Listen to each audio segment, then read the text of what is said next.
Latest news सबसे पहले देखने के लिए हमारे चैनल को भी सब्सक्राइब कीजिए और बेल आइकन को भी दबाइए।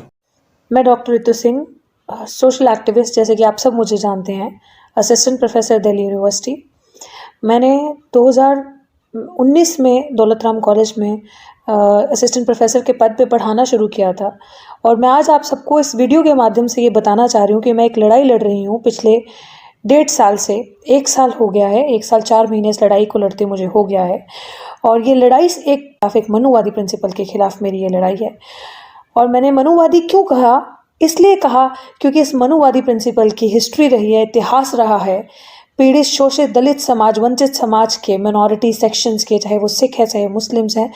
उनके साथ अत्याचार करने का एक इनका इतिहास रहा है पुराना। और मैं ये ऐसे ही नहीं कह रही, जब मैं ये बात कह रही हूँ तो मैं पूरी जिम्मेदारी से इस बात को कह रही हूँ क्योंकि इनके इस चीज़ के सारे पुख्ता सबूत मेरे पास मौजूद हैं कि इनका और उसकी सबूतों के साथ साथ जो इनके इतिहास रहा है इस तरीके से भेदभाव करने का, डिस्क्रिमिनेशन करने का, लोगों को एम्बैरस करने का, इंसल्ट करने का, उनके अगेंस्ट कॉन्स्पिरेसी करके उन लोगों को या तो सिस्टम से बाहर निकाल देना या तो इतना तंग करना, इस चीज़ के सबूत और उसकी एक जीती जाती एग्जाम्पल आप सबके सामने यहाँ पे इस समय आपके साथ वीडियो में आपसे बात कर रही है। ये यूं ही नहीं हुआ, ये सारी चीज़ें ऑल ऑफ सडन नहीं आई। जब मैंने कॉलेज ज्वाइन किया इनका, उसके बाद जिस तरीके से इनका व्यवहार मैंने अपने साथ देखा, जिस तरीके से इनकी दिन प्रतिदिन मिसकंडक्ट जो मेरे साथ रहा वो देखा, बहुत बार इग्नोर भी किया। लेकिन जब इनको पता चला ये सारी चीज़ें कि ये एक शोषित वंचित दलित समाज की एक मुखर आवाज़ है, उस समाज से बच्ची आती है जिस समाज का आय प्रतिदिन शोषण होता है, जिस समाज की बहन बच्चियों के साथ दिन दहाड़े रेप होता है, ये उन समाज की बच्चियों की उस समाज की आवाज़ उठाती है और मुखर होकर उठाती है, तो उनके दिमाग में, दिल में एक डर सा बैठ गया कहीं इस तरीके का व्यवहार, इस तरीके की चीज़ें पूरा कॉलेज में ये व्यवहार ना आ जाए, पूरे कॉलेज में इसको देख के और भी लोग इसका साथ ना देने लग पड़े और भी लड़कियां, और भी बच्चे, और भी जो टीचर्स पढ़ा रहे हैं वो इसकी तरह ना हो जाए, प्रोफेसर्स जो पढ़ा रहे हैं वो इसकी तरह ना हो जाए। तो उनके दिल में एक घृणा, एक नफ़रत मेरे लिए आ गई। जिस तरीके से उन्होंने मेरे साथ बुरा व्यवहार किया, उनसे ये चीज़ हजम नहीं हुई कि किस तरह से किस समाज की लड़की अच्छे से रहती है, अच्छे से बोलती है, अंग्रेज़ी बोलती है, अच्छे से पहनती है, खाती है और हमारे साथ कंधे से कंधा मिला के चलती है और हमारी चालाकी बनाई हुई स्ट्रैटेजीज़ को खुलेआम चैलेंज करती है और समाज की आवाज़ उठाती है। तो उन्होंने मुझे टारगेट इस कदर किया कि मेरा फिनेंशियल बॉयकॉट किया। वो कैसे? कि मेरी नौकरी छीन ली। और मेरी नौकरी, सच माने मैं अपने समाज से आज ये बात कहना चाहती हूँ कि मुझे कोई मलाल नहीं है इस चीज़ का कि मेरी नौकरी चली गई, क्योंकि मलाल तब होता मेरे पास ऑप्शन था, दलाली का, गुलामी का रास्ता था बहुत आसान। बहुत इस तरीके की रास्ते में चीज़ें आई जहाँ पे सबने कहा कि चुप करके नौकरी कर लो, क्या दिक्कत है, क्यों बोल रही हो,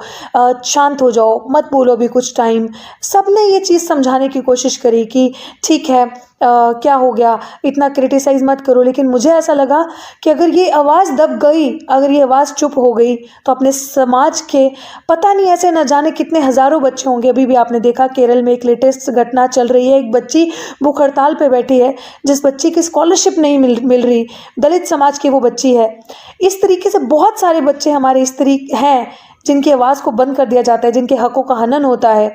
और वही एक लाइव एग्जाम्पल, लिव्ड एग्जाम्पल आप सबके सामने थी, रोहित वेमुला और पायल तडवी। तो वो दुखद घटना से शायद अभी हम उबर नहीं पाए, अभी भी उन बच्चों को इंसाफ नहीं मिला है हमारे समाज के। वही एक मिसाल आप सबके सामने बैठी है। तो मैं अपने समाज के जो बड़े चेहरे हैं, जो बड़े प्रतिनिधित्व करते हैं जो हमारे समाज का, मैं उन सबके सामने गुजारिश करना चाहती हूँ कि कहीं डॉक्टर रितु की आवाज़ भी इस तरीके से बंद ना हो और आप सबको डॉक्टर रितु के लिए कल